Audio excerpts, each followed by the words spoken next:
Las grandes ganancias las tienen los que no hacen lo correcto necesariamente, ni manejan sus negocios de acuerdo a la palabra de Dios. Triste, pero absolutamente real. Los estudiantes en escuelas y colegios dicen que los más populares no son necesariamente los mejores estudiantes y que por lo tanto no vale la pena el ser bueno. Escúcheme, no se deje llevar por lo que dice la mayoría. Por lo general, las mayorías están equivocadas. Vale la pena el ser bueno. ¿Por qué? Primero, por razones internas. Usted no tendrá paz interior, tranquilidad interior, hasta que interiormente tenga una bondad intrínseca. Usted se conoce a usted mismo. Puede engañar a otros, pero no puede en realidad engañarse a usted mismo. Nosotros sabemos quiénes somos. Así que no podemos escapar de nosotros mismos. Aunque nos fuéramos a otra ciudad o a otro país, siempre estaremos con nosotros mismos. Nuestra sombra siempre estará con nosotros, aunque solo la podamos ver cuando hay luz. Siendo solo un jovencito, en alguna parte leí las siguientes palabras que me impresionaron. ¿Tienes que vivir contigo mismo? Por eso debes aprender a conocerte y con el pasar del tiempo tener la capacidad de mirarte y evaluarte honestamente. Mientras el sol se oculta, no te quedes pensando en lo que pudiste haber hecho y no lo hiciste. Mírate a ti mismo con los ojos de una buena conciencia. Bien, vayamos al libro de los Hechos por un momento y veamos lo que sucedió en la vida del apóstol Pablo cuando fue llevado frente al concilio acusado de predicar el evangelio del Señor Jesucristo. En esos tiempos eso era un asunto muy serio. Pero le acusaron además de varias otras cosas y había la posibilidad de que no solo permaneciera en la cárcel, sino de que perdiera la vida. Hechos 23, desde el verso 1. Entonces Pablo, mirando fijamente al concilio, dijo: varones hermanos, yo con toda buena conciencia he vivido delante de Dios hasta el día de hoy. ¿Qué es una buena conciencia? Hechos 24:16 dice: y por eso procuro tener una conciencia sin ofensa ante Dios y ante los hombres. Eso, mi amigo, es una buena conciencia. Una conciencia que no ofende a Dios ni a los hombres. Al respecto, un gran siervo de Dios dijo lo siguiente: una buena conciencia es la libertad interior y seguridad espiritual de saber que uno es transparente delante de todos y que nadie podrá acusarle de haber causado un mal. Una buena conciencia es el saber que si usted me conociera como yo mismo me conozco, aún así me respetaría. A veces me pregunto, si la gente me conociera como Dios me conoce, ¿me escucharía? Quiero decir, tengo esa clase de transparencia como para que nadie pueda señalarme acusándome de algo incorrecto. Esa es verdadera libertad interior, libertad espiritual. Pablo enfrentaba muy graves problemas, pero lo que le capacitaba para enfrentarlos sin pestañear siquiera es que no tenía que revisar su vida para saber si había hecho algo malo como para estar frente al concilio. Hay algo acerca de una clara conciencia que nos libera en tiempo de dificultades, que nos quita todo temor. Por el contrario, una mala conciencia siempre nos causará temor, miedo. ¿Por qué? Porque nuestra conciencia es la primera en acusarnos. Cuando Dios caminaba en el jardín del Edén con Adán y Eva, y ellos desobedecieron y pecaron, ¿qué es lo que hicieron? Trataron de esconderse de Dios porque habían contaminado su conciencia. Y en vez de tener comunión con Dios, procuraron esconderse de Dios. ¿Sabe por qué algunas personas no quieren ir a la iglesia? ¿Sabe por qué muchas personas no leen la Biblia? ¿O por qué no oran? Porque tienen una conciencia que ha ofendido a Dios. La conciencia es como un juez interno que Dios ha puesto en nosotros, que nos acusa o nos exonera. No puede obligarle a usted a hacer el bien, pero sí le dice lo que es bueno y lo que es malo. Y cuando su conciencia tiene razón, usted tendrá extraordinaria libertad. Después de su terrible pecado, David dijo en el Salmo 51:3, mi pecado está siempre delante de mí. ¿Puede imaginarse lo que habrá sido para David el vivir de esa manera, sabiendo que había pecado y que ese pecado resonaba constantemente en su conciencia? ¿Cuántos sabían de su pecado? Cuando dos personas en su palacio hablaban confidencialmente, él no sabía si estaban hablando de él, criticándole, burlándose, condenándole. Una buena conciencia hará por usted lo que ninguna medicina puede hacer: darle paz, tranquilidad. Y cuando usted se ve en problemas y dificultades como el apóstol Pablo, podrá decir como él: con toda buena conciencia he vivido delante de Dios hasta el día de hoy.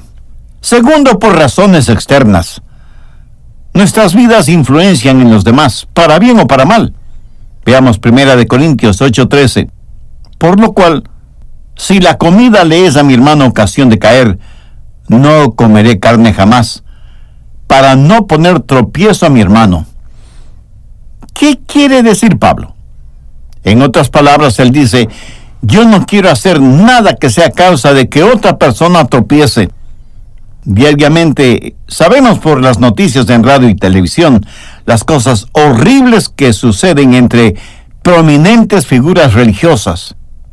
Eso literalmente contrista mi corazón hasta las lágrimas y siento una verdadera angustia interior. Yo francamente preferiría morir antes que ser una deshonra para la causa de Cristo. Cuando un árbol gigantesco cae en el bosque, no solo cae ese árbol, sino que en su caída va destrozando todos los árboles más pequeños que están en su camino, y esa es una terrible tragedia. Haga la aplicación espiritual respectiva y entenderá por qué tengo mi corazón quebrantado.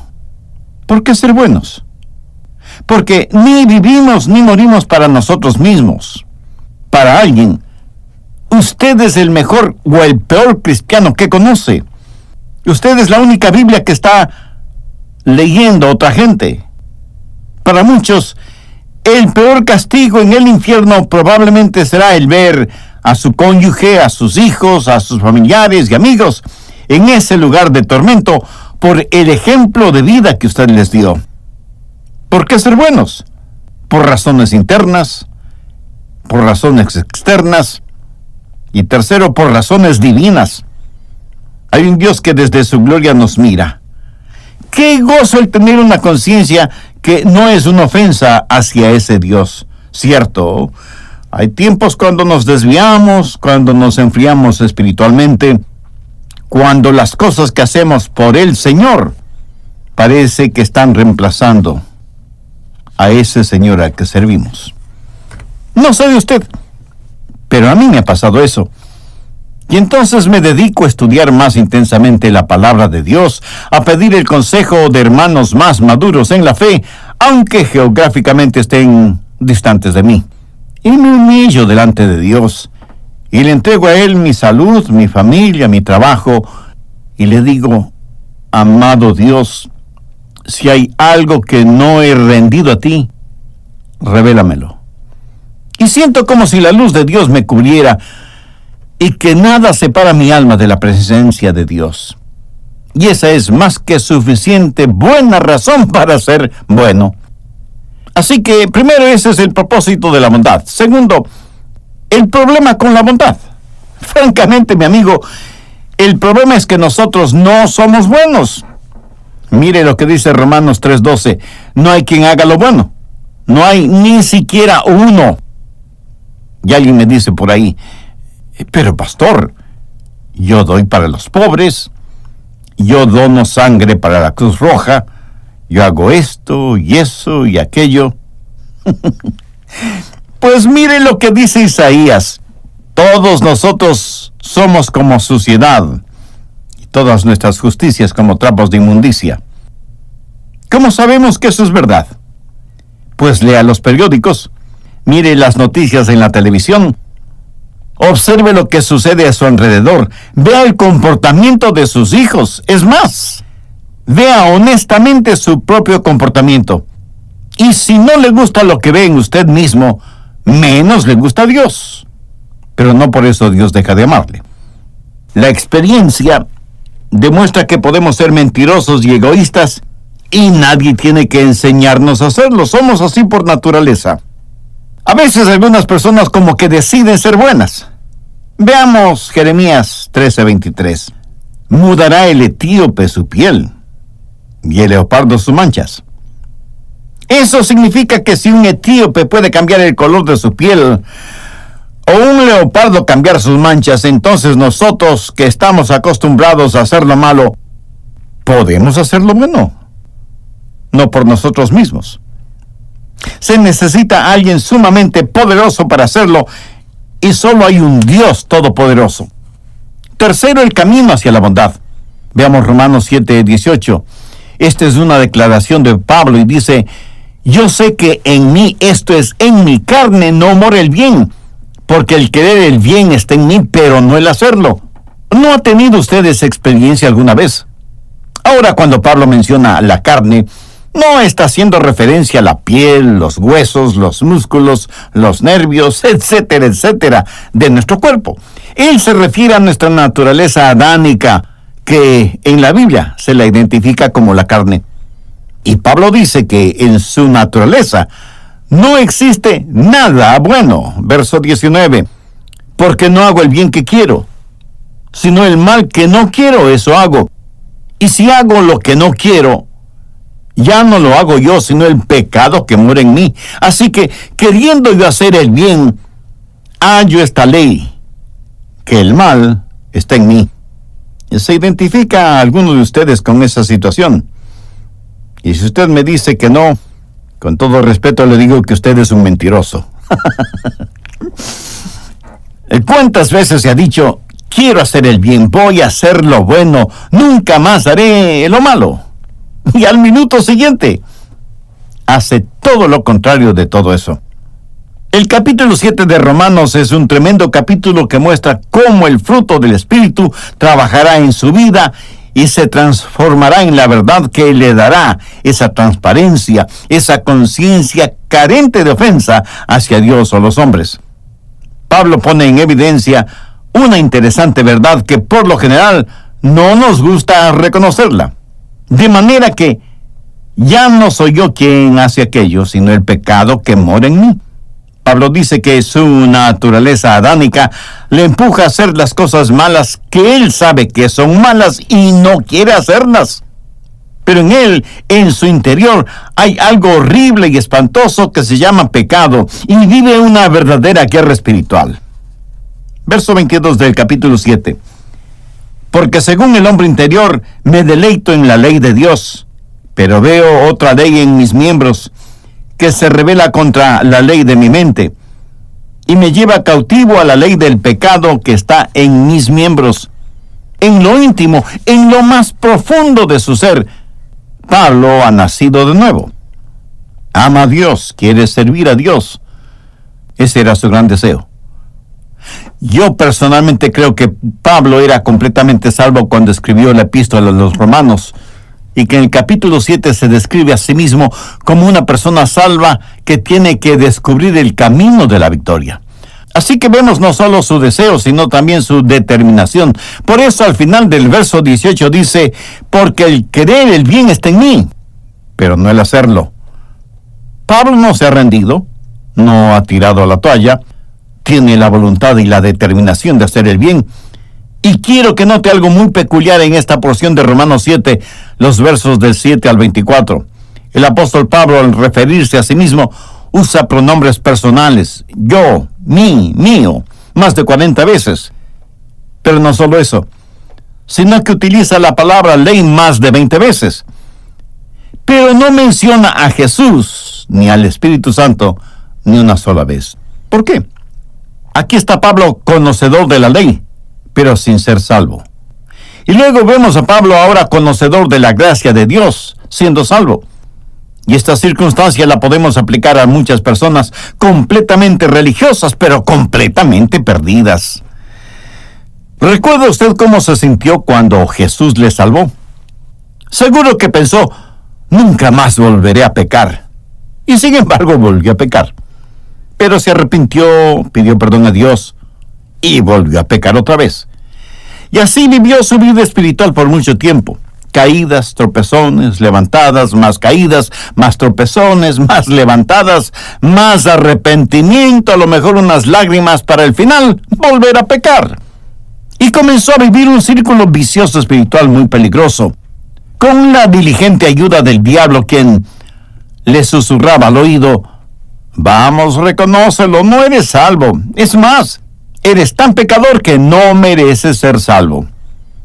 Otras veces el diablo le hacía dudar de la existencia de Dios, porque si usted llegaba a convencerse de que Dios no existía, no tendría ningún parámetro espiritual, moral o ético para guiar su vida. Y llegando a ese punto, usted jamás sabría lo que es una victoria en el poder del Señor Jesucristo. Y no tendría necesidad de ir a una iglesia. ¿Para qué? El diablo le habría ya convencido de que la iglesia está llena de hipócritas, y le ha convencido además de que usted, aunque pecador, no es un hipócrita, y usted le ha creído al diablo. Y se vuelve un apóstata, destruyendo su comunión con Dios y descarriado de la voluntad de Dios. Pablo llegó hasta el punto de la desesperación espiritual. Sienta la angustia del apóstol cuando dijo: miserable de mí, ¿quién me librará de este cuerpo de muerte? ¿Sabe lo que sucede con muchas personas? Leen Romanos 7 y usan ese capítulo como una especie de almohada para hacer descansar sus pecadoras cabezas. Y dicen: bueno, si el apóstol Pablo no pudo vivir una vida victoriosa, menos la podré vivir yo. Así que mejor me acostumbro a vivir con mi pecado. Escúcheme. El apóstol Pablo no se acostumbró a vivir con el pecado. Su experiencia no terminó con el capítulo 7 de Romanos. Siguió con el capítulo 8, describiendo la vida en el Espíritu. Usted no debe detenerse ni acampar en el capítulo 7. No es el lugar para sentarse o buscar una almohada para descansar.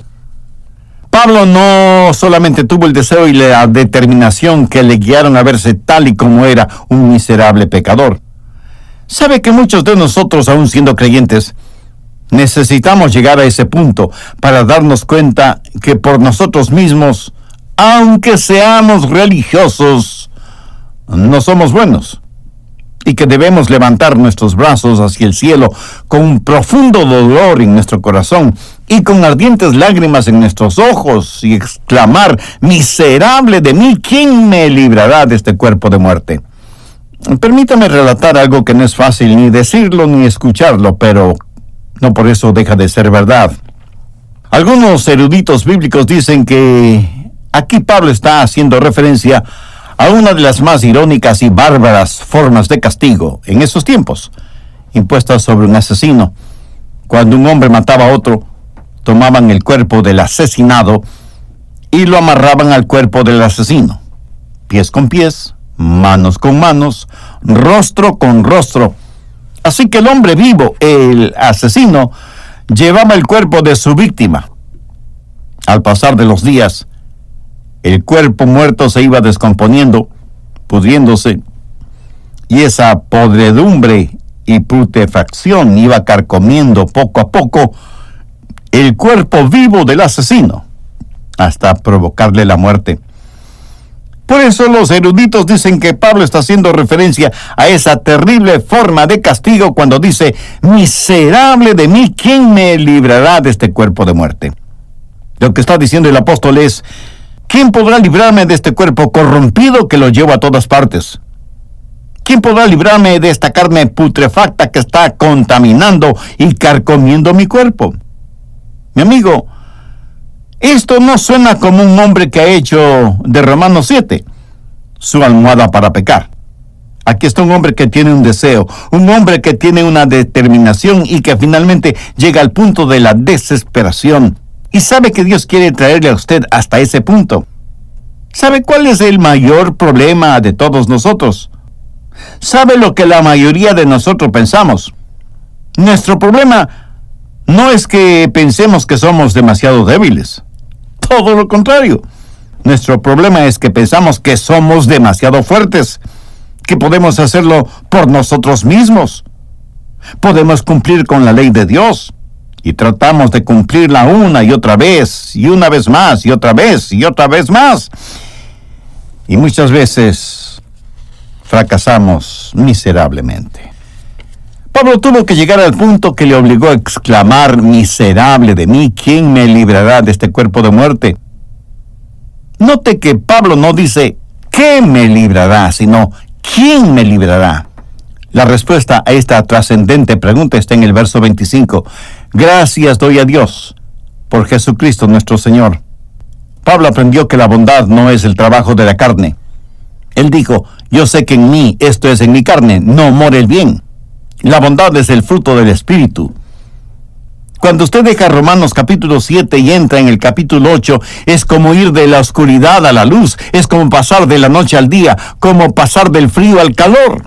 En el capítulo 8 son prevalentes las palabras Espíritu y Jesucristo, o Cristo Jesús. Veamos Romanos 8:2. Porque la ley del Espíritu de vida en Cristo Jesús me ha librado de la ley del pecado y de la muerte. En uno de mis viajes tuve el agradable placer de volar en uno de esos aviones gigantescos.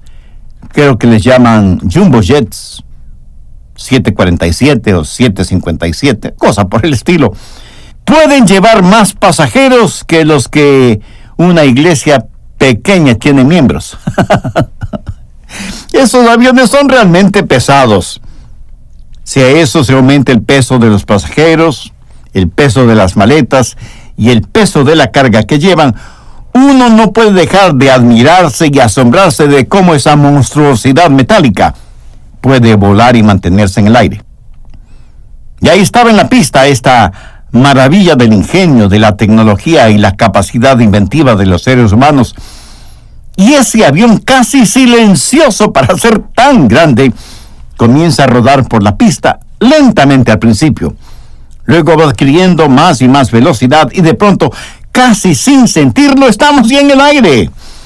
Y cuando alcanza la altitud necesaria, la llaman la altitud de crucero, da la impresión de que ese pesado avión estuviera inmóvil en medio de las nubes. Ahora, quienes saben del asunto dicen que para que esto suceda se combinan dos leyes: la ley de la gravedad y la ley aerodinámica. Ahora, aunque la ley de la gravedad nunca deja de trabajar, es la ley aerodinámica que libera al avión de la influencia de la ley de la gravedad. Y por así decirlo, de eso está hablando el apóstol Pablo. Cuando usted se salva y está bien con Dios, su vieja naturaleza todavía está ahí. La ley del pecado y la muerte nunca han sido canceladas. Pero hay una nueva ley. Es la ley de la vida en Cristo Jesús, que nos libera de la ley del pecado. Se cuenta de un hombre que se estaba ahogando en el mar, cerca de una playa.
Había muchos otros hombres en la orilla, pero parecía que ninguno sabía nadar o nadie se atrevía a ir en rescate del hombre que se estaba ahogando.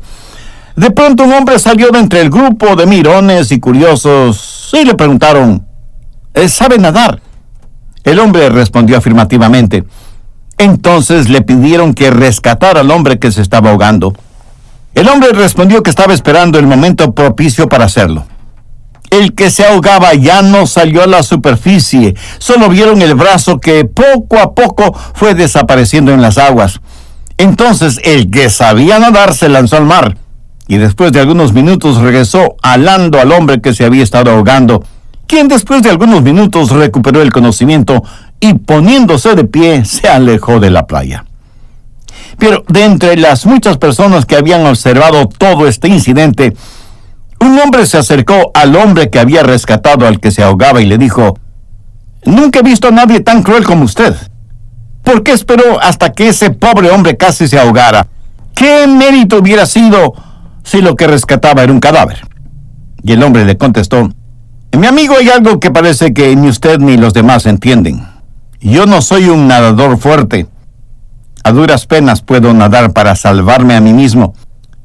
Si yo hubiera ido a rescatar a ese hombre mientras él tenía fuerzas, en su desesperación él se hubiera aferrado a mí, impidiéndome cualquier movimiento, y nos hubiéramos ahogado los dos. Por eso tuve que esperar hasta que él no ofreciera ninguna resistencia física. Entonces fue relativamente fácil para mí el salvarle». Mi amigo, qué extraordinaria lección, ¿no le parece? Puede ver la aplicación espiritual. Estamos ahogándonos en el furioso mar del pecado, y mientras más luchamos por salvarnos nosotros mismos, más rápido nos hundimos. Necesitamos que otra persona nos salve, y es Jesús quien viene a rescatarnos. Pero no podrá hacerlo mientras nosotros estemos batallando y luchando y creyendo que podemos hacerlo por nuestro propio esfuerzo. Cuando nos abandonemos completamente en sus brazos, Él nos salvará.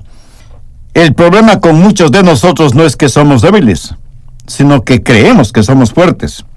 Peleamos, batallamos, luchamos, en vez de permanecer quietos y confiar completamente en el Señor Jesús. Ahora, supongo que cuando está viajando en ese enorme avión del cual hice referencia hace unos instantes, supongo que yo me hubiera aburrido, y debido a ese aburrimiento decidí que necesitaba un poco de aire fresco. ¿Qué hubiera pasado si abría la puerta del avión? Que debido a la ley de la gravedad, todos hubiéramos sido succionados hacia el exterior del avión, y ya puede imaginarse la tragedia, ¿verdad?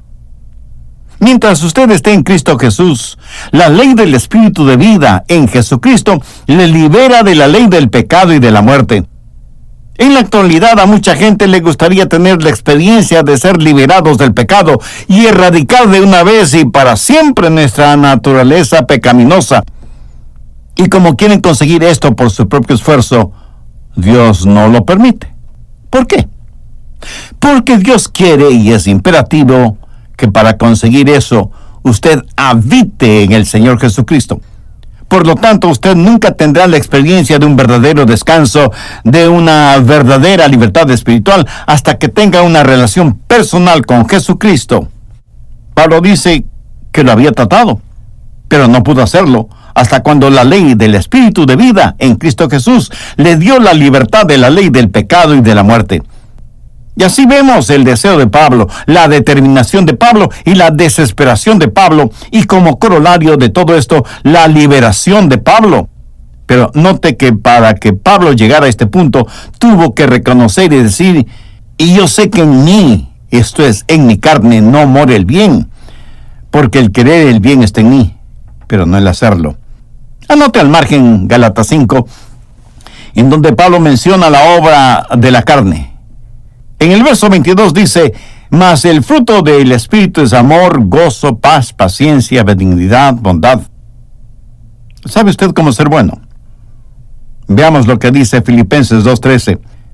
Porque Dios es el que en vosotros produce así el querer como el hacer, por su buena voluntad. ¿Qué quiere decir esto? Que Dios le dé el deseo y la dinámica, tanto y en cuanto usted permanezca en Cristo. El fruto del Espíritu es bondad. Aunque ya lo he mencionado en otros mensajes, permítame decir lo siguiente.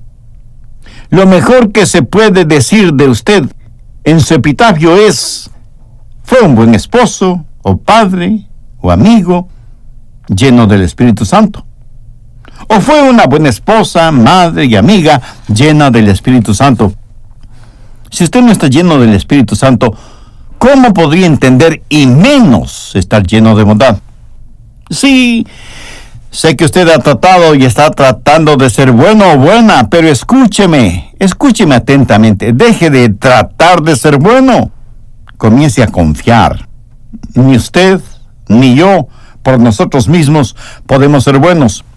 Porque nosotros no producimos ese fruto, solamente lo llevamos. Jesús es quien produce ese fruto y nos da el honor y el privilegio de que nosotros lo llevemos. Al respecto, Jesús dijo, permaneced en mí y yo en vosotros. Como el pámpano no puede llevar fruto por sí mismo si no permanece en la vid, así tampoco vosotros si no permanecéis en mí. Yo soy la vid, vosotros los pámpanos. El que permanece en mí y yo en él, este lleva mucho fruto, porque separados de mí, nada podéis hacer. ¿Sabe cuál debe ser nuestra constante oración?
Que Dios nos ayude a ser buenos padres, buenas madres, buenos hijos, buenos empleados, buenos jefes, buenos ciudadanos, buenos amigos, porque somos hechura suya, creados en Cristo Jesús para buenas obras, las cuales Dios preparó de antemano para que anduviésemos en ellas. Si usted está cansado de su esclavitud a las obras de la carne, le invito para que tome la decisión de buscar la verdadera libertad en el Espíritu Santo y comenzar a producir las obras del Espíritu. Si ese es el sincero deseo de su corazón, ore conmigo la siguiente sencilla oración. Mi oración le servirá de guía, pero usted ore con sus propias palabras. Dios siempre escuchará su oración. Dios Todopoderoso, eterno, humillado me acerco a ti en busca de tu gracia y misericordia. Soy un pecador necesitado de tu perdón y tu guía. Amado Señor Jesús, reconozco que cuando entregaste tu vida en la cruz del Calvario, lo hiciste para pagar la deuda de mis pecados, para limpiarme, para sanarme espiritualmente. Gracias por amarme de esa manera. Este momento deposito toda mi fe en ti y te recibo como mi Salvador y mi Señor. Te entrego el control completo de mi vida y pido tu ayuda para que me hagas la clase de persona que tú quieres